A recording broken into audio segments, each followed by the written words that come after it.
Hello students. आज का topic हमारा कल वाले से ही लिंक्ड है। कल जो हमने लास्ट में किया था उसके बारे में एक बार हम दोबारा बात कर लेते हैं। कल हमने क्या किया था? प्राइवेट डाटा मेंबर्स को हमने सीखा था कि उसकी आउटपुट स्क्रीन पर कैसे लेते हैं with the help of public member function. ये कल वाला जो मैंने लास्ट में आपको बिल्कुल लास्ट स्लाइड में प्रोग्राम करवाया था, उसी से मैंने एक वो फंक्शन उसका वहां से उठाया है। मैंने लिखा है void abc मेंबर फंक्शन है ये। ओपनिंग ब्रैकेट और क्लोजिंग ब्रैकेट के बीच में int x comma int y। आपको कल मैंने करके भी दिखाया था। और मैंने क्या किया था, एज मेरा प्राइवेट डाटा मेंबर था, एज में x असाइन कर दिया था, रोल नंबर में y असाइन कर दिया था। और इंट एक्स और इंट वाई की वैल्यू तब आई थी जब हमने इस मेंबर फंक्शन को कॉल किया था। तो कॉल करते हुए हमने वैल्यू पास की थी और वो वैल्यू पास होके इसके बाद एक्स और वाई में चली गई थी और एज और रोल नंबर को वैल्यू असाइन हो गई थी। फिर हमने इसी फंक्शन से इस सी आउट करके एज और रोल नंबर की आउटपुट स्क्रीन पर ली थी। कल हमने ये काम किया था बिल्कुल लास्ट प्रोग्राम में। और जब क्लास खत्म हो रही थी कल मैंने आपको बताया था जो आपका वॉइड एबीसी जो हमने मेंबर फंक्शन बनाया है, ये दो काम कर रहा था। पहला काम और दूसरा काम। इसका पहला काम क्या था? इसका पहला काम है प्राइवेट डाटा मेंबर्स को वैल्यू असाइन करना। अब आप कहोगे सर वो कैसे? आप यहां देखो ना, age equal X, roll number equal Y. इसका मतलब क्या, वैल्यू तो साइन कर रहे हो आप प्राइवेट डाटा मेंबर्स को। तो ये उसका पहला काम था। अगर मैं पूछूं एबीसी दूसरा काम क्या कर रहा है, तो आपने देखा एबीसी का दूसरा काम है प्राइवेट डाटा मेंबर्स की वैल्यूज की आउटपुट स्क्रीन पर डिस्प्ले करना। फिर आप यहां देख रहे हो सी आउट में हमने लिखा था एज और क्या प्रिंट करवाया था, एज। इससे क्या हो रहा था, जो एज की वैल्यू थी वो स्क्रीन पर आ रही थी। और ऐसे ही आपकी जो दूसरी स्टेटमेंट है सी आउट रोल नंबर वाली, उससे क्या हो रहा था, रोल नंबर की वैल्यू स्क्रीन पर आ रही थी। दूसरा काम क्या लिखा है मैंने, प्राइवेट डाटा मेंबर्स, एज और रोल नंबर आपके प्राइवेट डाटा मेंबर्स है ना, उनकी वैल्यूज है, उसकी जो आउटपुट है वो स्क्रीन पर हम डिस्प्ले कर रहे थे। तो यानी हमने एक ही फंक्शन में दो काम कर दिए थे। प्राइवेट डाटा मेंबर्स को वैल्यू भी साइन कर दी थी और उसकी आउटपुट हम स्क्रीन पे भी कर रहे थे। आज मैं आपको इसी में एक चीज करके बताऊंगा। यदि मैं ये दोनों काम एक फंक्शन में ना करवा कर दो अलग अलग फंक्शन में करवाऊं तो मैं किस तरह ये काम करवा सकता हूं। बहुत ही आसान सी चीज है, कोई मुश्किल चीज नहीं है। कल हमने सारी चारों की चारों स्टेटमेंट एक ही फंक्शन में लिख दी थी। अब मैंने फंक्शन, ये जो मेरा कल वाला फंक्शन है, ये दो काम कर रहा है ना।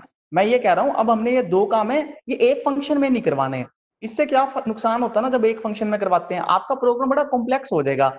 एक ही फंक्शन में हर चीज नहीं हम करवाते। हम क्या कोशिश करते हैं, तभी तो इसका नाम फंक्शन है। फंक्शन का नाम फंक्शन इसीलिए है कि वो कोई फंक्शन परफॉर्म कर रहा है। फंक्शन मीन्स वो कोई अपना कार्य कर रहा है। तो वो हम क्या कोशिश करते हैं कि वो जो फंक्शन है वो सिंगल काम करे। कहने का मतलब कि हम ये कोशिश करते हैं करने को, तो ये हमारा फंक्शन कोई गलत नहीं है, बिल्कुल सही फंक्शन है। हम एक फंक्शन में दो काम करें, तीन काम करें, हो सकता है इसी फंक्शन में कुछ और भी कर दूं, इसी फंक्शन में मैं कीबोर्ड से वैल्यू भी ले लूं, करने को तो मैं ऐसा भी कर सकता हूं। लेकिन इससे क्या होगा, जो हमारी जब प्रोग्राम बनाते हैं ना वो थोड़ा सा देखने में भी अजीब लगेगा। और वो आगे, ये कोई छोटा सा, ये तो हम बहुत छोटे लेवल पे प्रोग्रामिंग कर रहे हैं।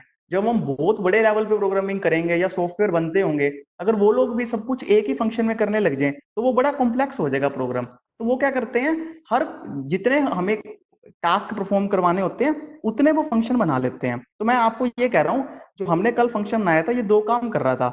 हम क्या कर रहे हैं, इसके लिए दो फंक्शन बना रहे हैं।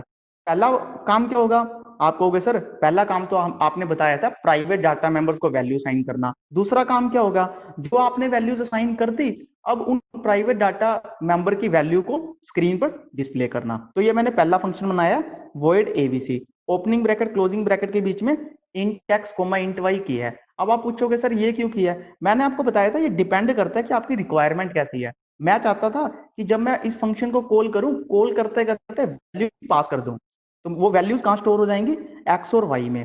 फिर वो वैल्यू मैंने किस में साइन करा दी, एज और एक, एक्स की वैल्यू एज में साइन हो जाएगी, वाई की वैल्यू रोल नंबर में साइन हो जाएगी। तो मैंने दो स्टेटमेंट एक फंक्शन में रख ली। तो इस फंक्शन का अगर मैं पूछूं ये फंक्शन क्या वर्क परफॉर्म कर रहा है, आप कहोगे सर इस फंक्शन का काम प्राइवेट डाटा मेंबर्स को वैल्यू साइन करना। बिल्कुल सही। अब हम दूसरे फंक्शन की बात कर रहे हैं। दूसरे फंक्शन में मैंने क्या किया, एक और फंक्शन बनाया void डी, और उसका नाम क्या रखा है, def। और इसमें ओपनिंग ब्रैकेट और क्लोजिंग ब्रैकेट के बीच में कोई वैल्यू साइन नहीं करी। आप इसमें वैल्यू, आप खुद ही बताओ ना, इस फंक्शन में हमने वैल्यू थोड़ी साइन करनी है। फंक्शन का हमने क्या काम है कि इस फंक्शन का काम सिर्फ इतना ही है करोगे। इस फंक्शन में वैल्यूज पास करने का तो कोई लॉजिक ही नहीं है।